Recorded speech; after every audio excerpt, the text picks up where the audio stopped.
lệ hạ na hạ đông tăng lệ hạ ya chặt nghe từng xây lúc này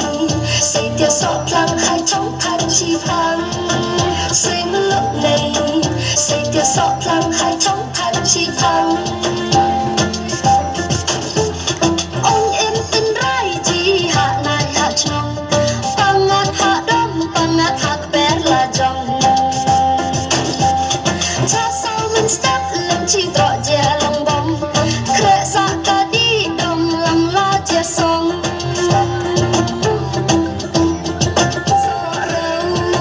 làm tiếc khó chặt